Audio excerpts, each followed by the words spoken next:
Un vrai repenti, quelqu'un qui dit qu'il est véritablement converti, c'est quelqu'un qui a la possibilité de faire le mal, mais qui choisit de faire le bien à cause de Dieu.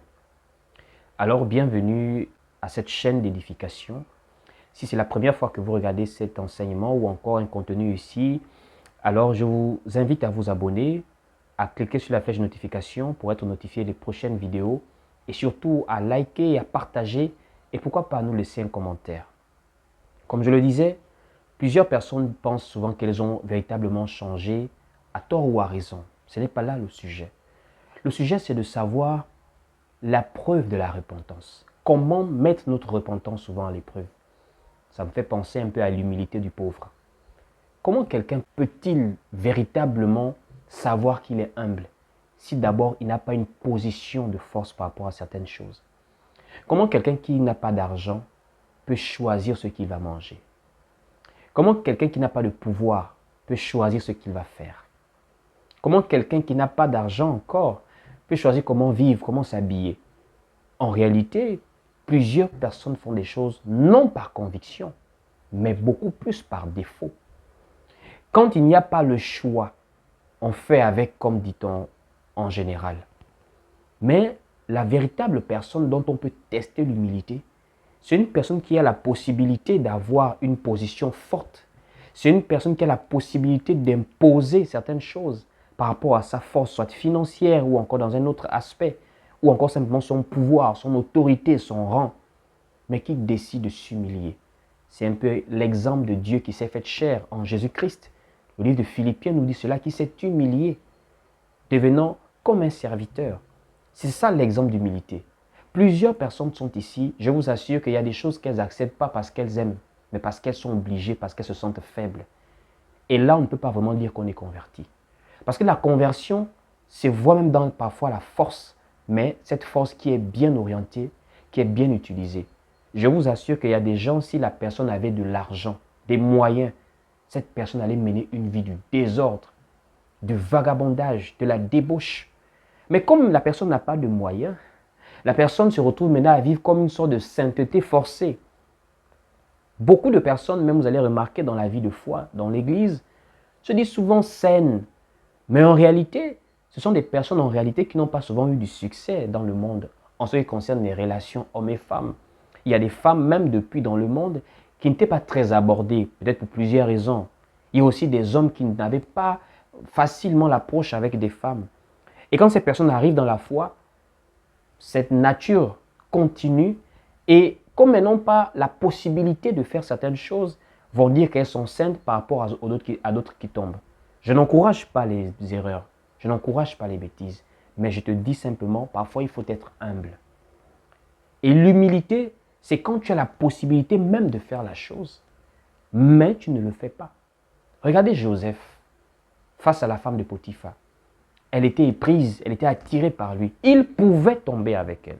Mais il a décidé, il a choisi de ne pas tomber à cause de Dieu. Ça doit être le cas de plusieurs d'entre nous. Généralement, les gens servent Dieu quand ils n'ont rien. Ils servent Dieu quand ils sont dans le besoin. Mais on doit servir Dieu aussi quand nous avons. On doit servir Dieu quand nous pouvons, quand nous avons des positions d'aise. C'est en cela aussi que Dieu voit les gens qui peuvent facilement bénir. Je ne dis pas que la bénédiction de Dieu est conditionnée par notre comportement. Ce que je dis, c'est parce que l'état du cœur aussi joue un grand rôle dans tout ce que nous pouvons recevoir de Dieu. Il y a des personnes comme cela. Si elles étaient riches, comme je disais, il y a des hommes, c'est la pauvreté qui les rend fidèles à leurs femmes.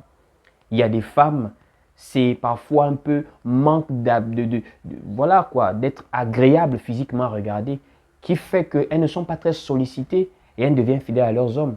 Alors que la véritable conversion se voit chez une femme qui est très belle, qui a la possibilité de tromper, qui est abordée par d'autres hommes, mais qui fait le choix de rester fidèle. C'est comme aussi un homme qui est beau, qui est propre, qui a de l'argent, qui a du pouvoir, mais qui décide de respecter et d'honorer sa femme.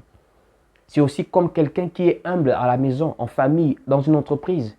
Généralement, c'est plus quand des gens ont des positions de pouvoir, d'autorité ou encore des capacités qu'on voit la véritable nature de ces gens. Le temps et surtout les circonstances révèlent la nature des gens. La véritable conversion, ce n'est pas forcément être démuni. Parce que plusieurs personnes ont tendance maintenant à confondre la conversion, la véritable repentance, à une sorte de faiblesse. Ça veut dire si on avait des moyens autrefois, en Jésus-Christ, on devient plus faible, plus démuni. Si on était très beau, très belle, très présentable autrefois, on devient maintenant beaucoup plus simple, pas très attirant physiquement. Ce n'est pas ça. Il faut savoir que la vie de foi ne nous empêche pas d'être beau, d'être belle, d'être riche, d'avoir des positions stables.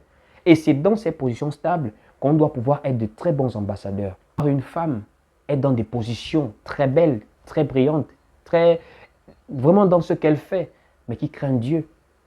C'est même beaucoup plus beau de voir un homme qui est propre, qui est présentable, qui a du pouvoir, qui a de l'argent, mais qui craint Dieu, qui respecte sa femme, qui respecte son propre corps, qui respecte les autres, qui ne domine pas n'importe comment, qui n'est pas orgueilleux. Et toutes ces choses, l'une des meilleures manières de remarquer cela, c'est quand nous avons et pas quand nous manquons.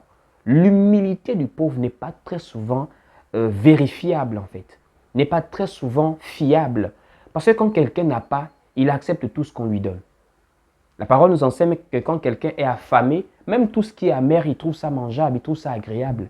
Mais quand quelqu'un a, c'est là où vous connaissez véritablement ses goûts. Si la personne aime le luxe, si la personne aime des choses assez somptueuses. Mais quand quelqu'un n'a pas, c'est ce qu'elle trouve, qu'elle se satisfait avec. Ayons une véritable conversion, une véritable humilité. Soyons des personnes qui ont des valeurs.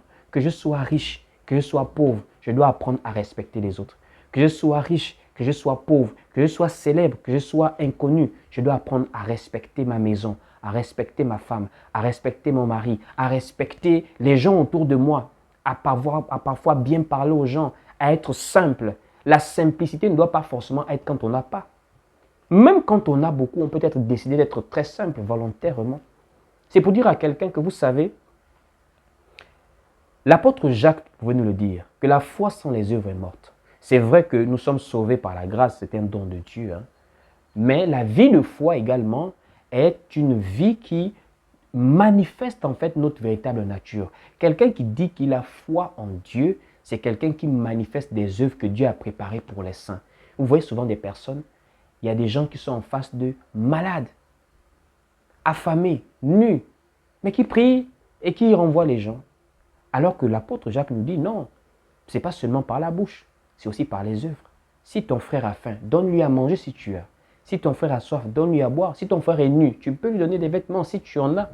Ça veut dire en réalité, la véritable conversion, la véritable transformation se voit dans toutes les circonstances. Et d'autant plus quand on peut faire le bien, on agit. J'espère que tu as été richement béni et édifié par cela. L'humilité du pauvre est difficilement vérifiable. Un vrai repenti, c'est quelqu'un qui a la possibilité de faire le mal, mais qui choisit de faire le bien à cause de Dieu. Ça veut dire, dans ta position, si tu as de l'argent, c'est dans cette position que tu peux même véritablement montrer que tu es quelqu'un de humble. Si tu as du pouvoir, c'est véritablement dans cette position que tu peux montrer que tu es quelqu'un de bienveillant. Si tu es beau, tu es belle, tu es présentable, tu es quelqu'un d'assez attirant, c'est là où tu montres véritablement le respect que tu as vis-à-vis de ton ou de ta partenaire. Si tu as une position d'autorité, c'est là où tu vois véritablement si tu respectes et si tu sais te mettre à la place des autres. Que cet enseignement véritablement puisse encore bénir une personne. Restez connectés, partagez massivement nos édifications ici, nos enseignements, nos vidéos. Et pour toutes les personnes qui veulent nous contacter, contactez-nous simplement sur le numéro WhatsApp qui s'affiche en ce moment sur la vidéo. Et suivez-nous sur nos différents réseaux. Nous sommes sur Facebook, YouTube, TikTok, Instagram. Nous sommes également sur WhatsApp pour suivre toutes les personnes qui veulent persévérer dans la vie de foi. Que le Seigneur Jésus-Christ vous bénisse. Shalom, paix et grâce à tous.